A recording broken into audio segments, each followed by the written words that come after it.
And we welcome you in with a special segment we've got with Morgan Wilkinson. She is the curator of the Stars and Stripes Museum in Bloomfield, and she's along with us to talk about a new event, a series of events coming up with the Stars and Stripes Museum for all the elementary and middle schoolers out there. And Morgan, we appreciate you coming in and spending some time with us. Yeah, well, thank you for having me. Sure.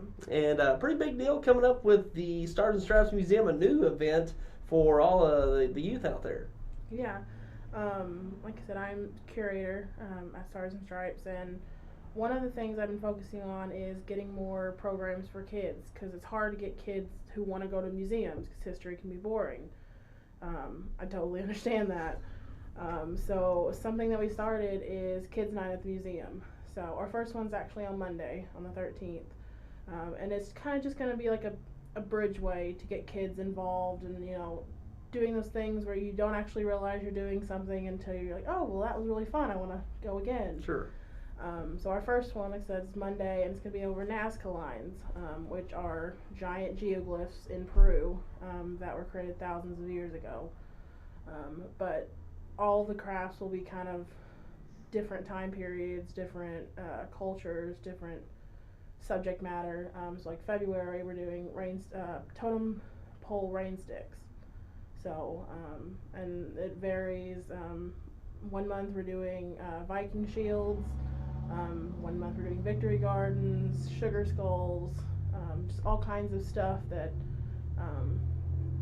you wouldn't think would be history related, but they will be. So each craft will have an educational segment beforehand, so like a PowerPoint that will go over what the craft was inspired by, and then we'll do the craft and then have kind of a what did you learn segment afterwards, because that's really our goal, is just to get kids thinking and involved without maybe realizing they got involved. Sure. So. Okay, sure. And you say the first one's Monday the 13th, and that one's over the Nazca lines, and this is the first of many events that'll be going forward. So it's going to be the second Monday of every month. Okay. So, 5 to 7 at the museum there in Bloomfield, just right next to the Veterans Cemetery. So. Okay, so this will pretty much be going through the whole year. Yep. So we already have the programming for the entire year. We have registration forms that have all those dates and deadlines on it, and you can always pick those up at the museum. I can email them to you, or we're working on getting them on our website too. So, and there's Facebook event pages for each of them as well. Okay, so certainly seek out more information there on certainly Facebook. Y'all got the information there on their Facebook page, Stars and Stripes Museum on Facebook. Go to their website, Stars and Stripes Museum Library.org. Do I have that right? Yeah. Okay, Stars and Stripes Museum Library.org. They've got the information there, and even the registration forms. Y'all have that up here shortly, that they can go and seek out those registration forms.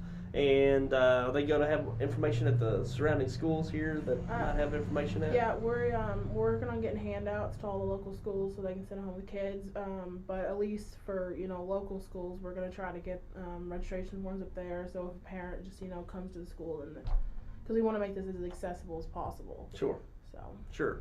And Stars and Stripes Museum, a great location of all ages. So you got a lot of history there, and there's a whole lot of history behind the Stars and Stripes Museum, going back to our previous wars and the different things that they were involved in there, and a lot of history there. And it's all right here in southeast Missouri in Stoddard County, right on Highway 25, right outside of Bloomfield. So it's a good opportunity to go by there and take in all the history there in the museum, and also for the young ones with the Night at the Museum. It's a pretty good little tag along there with if any kids see Night at the Museum, they'll love that. So it's a nice little tie-in there with the museum. Check that out, and just to look at some of these activities going forward.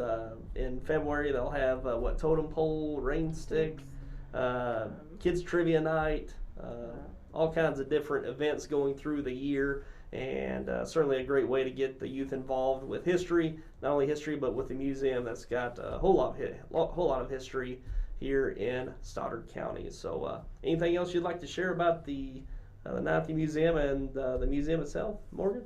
I don't think so. Which you're talking about, we are working towards becoming more interactive and kid friendly, because a lot of museums kind of, you want to be a world class museum with great collections. You have to actually, want people to go there, and you want people, especially around kids, are the easiest way to, get, they turn into adults and then they want to volunteer and help out, or maybe, go into that field. So we're actually redoing a lot of our exhibits this year. We have a new one coming up in the next month or so. It's going to be Serving in Iraq, which is going to photo display of photos that were all taken by Stars and Stripers in Iraq during the 2000s. So Okay. if you haven't been to the museum in a while, or you haven't been at all, I definitely go and check out, because we'll have a lot of new material coming up soon. And it's also the 75th anniversary of the end of World War II, so we're going to work on having new World War II displays. So Yeah, that'd be great. So, a whole lot of things there at the Stars and Stripes Museum in Bloomfield. So, get involved. If you got a young one, check this out at your local school, or go to the website, Stars and Stripes Museum Library.org. You'll have more information there, as well as their Facebook page on the Night of the Museum activities going forward for 2020. So, Morgan, we appreciate you spending some time with us and letting everyone know out there about the Night of the Museum events coming up. And I think this will be a great thing to get involved with going forward. I hope so. Like I said, it's kind of been my brainchild over the last couple months, so I'm excited to share it with everyone, and I hope it goes as well as I plan for it to. Sure. All right. So check it out. It'll be a lot of fun for the young ones out there. And Morgan, again, we thank you for coming in, and we'll be looking forward to the events going forward. All right. Sounds good. Okay.